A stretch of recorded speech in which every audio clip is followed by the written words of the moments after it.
आप सुन रहे हैं जावा स्क्रिप्ट का पॉडकास्ट, जिसमें हम लोग बात कर रहे थे जावा स्क्रिप्ट के बारे में। पिछले पार्ट में हमने आपको बताया था कि जावा स्क्रिप्ट कैसे इस्तेमाल कर सकते हैं। इस पार्ट में बात करेंगे जावा स्क्रिप्ट वेरिएबल के बारे में।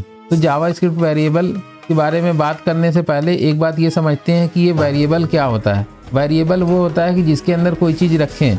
जैसे आपको पानी पीना है तो पानी कैसे पिएंगे, किसी न किसी चीज़ में रख के ही पिएंगे ना, या तो बॉटल में रखें या गिलास में रखें या कहीं और रखें। तो वो जिस चीज़ में रख रहे हैं वो एक तरीके से उसका जो है कंटेनर हो गया। इसी तरीके से जावा स्क्रिप्ट में जो आपकी वैल्यूज़ होगी उसको कहीं रखना पड़ेगा हमें, तो उसी को हम वेरिएबल बोलते हैं। जावा स्क्रिप्ट में वेरिएबल हम अपना 3 तरीके से बना सकते हैं। सबसे पहला तरीका तो ये है कि हम यूज़ करें वैर कीवर्ड।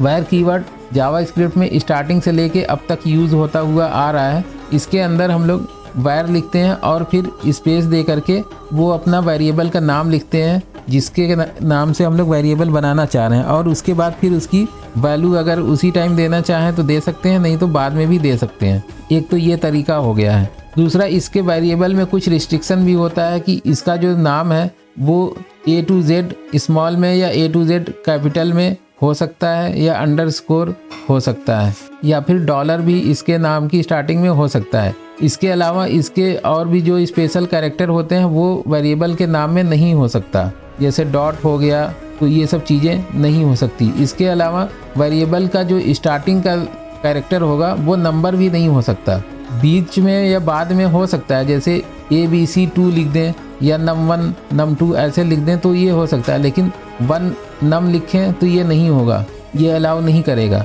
और जावा स्क्रिप्ट का वेरिएबल कोई आप जो कीवर्ड इसके अंदर होते हैं जिसको कि रिजर्व वर्ड भी बोलते हैं वो नहीं हो सकता। जैसे इसके अंदर फॉर होता है, इफ़ होता है, ये सब वो होता है कीवर्ड होता है, तो इसके नाम से भी आप वेरिएबल नहीं बना सकते, ये एरर फेंकेगा। एक और ख़ास बात है इसमें कि वेरिएबल जो है वो केस सेंसिटिव होते हैं, यानी कि अगर आपने कैपिटल A का कोई वेरिएबल बनाया है तो वो स्मॉल a के नाम से एक्सेस नहीं होगा। ये दोनों अलग अलग भी आप बना सकते हैं, लेकिन ऐसा करना नहीं चाहिए। ये क्यों खामखा का कन्फ्यूज़न फैलाना। जो भी आप वेरिएबल जनरली आप बनाएं तो वो स्मॉल लेटर से ही बनाएं।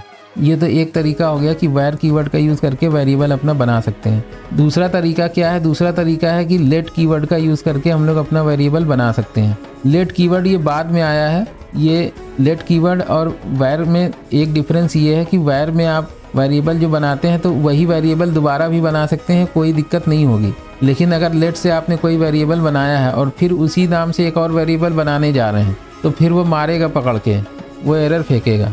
इसके बाद तीसरा तरीका है जिससे हम लोग वेरिएबल बना सकते हैं, वो है कॉन्स्ट। ये कांस्टेंट बनाने के काम में आता है। जब हम चाहते हैं कि हम जो भी वैल्यू ले रहे हैं उसको हमें अब चेंज नहीं करना है, तब हम लोग कॉन्स्ट का यूज़ करते हैं। कॉन्स्ट कीवर्ड का यूज़ करके जो भी हम वेरिएबल बनाते हैं उसमें उसी वक्त हमें वैल्यू देनी होती है। जबकि वैर और लेट वाले में हम लोग चाहें तो वैल्यू बाद में भी दे सकते हैं और वैल्यू को चेंज भी कर सकते हैं, लेकिन कॉन्स्ट में ऐसा नहीं है। कॉन्स्ट में वैल्यू उसी वक्त देना है और बाद में चेंज भी नहीं कर सकते। तो जैसी हमें ज़रूरत होती है उस हिसाब से हम लोग अपना वेरिएबल बनाते हैं। तो चलिए इसमें टाइप्स ऑफ वेरिएबल की बात कर लेते हैं कि वेरिएबल कितने तरीके का होता है। वेरिएबल जनरली 2 तरीके का होता है, एक लोकल वेरिएबल, एक ग्लोबल। ग्लोबल वेरिएबल वो होता है कि जो पूरे स्कोप में हम लोग एक्सेस कर सकें, और वो ग्लोबली मतलब एक जगह से दूसरी जगह भी वो एक्सेस हो जाए।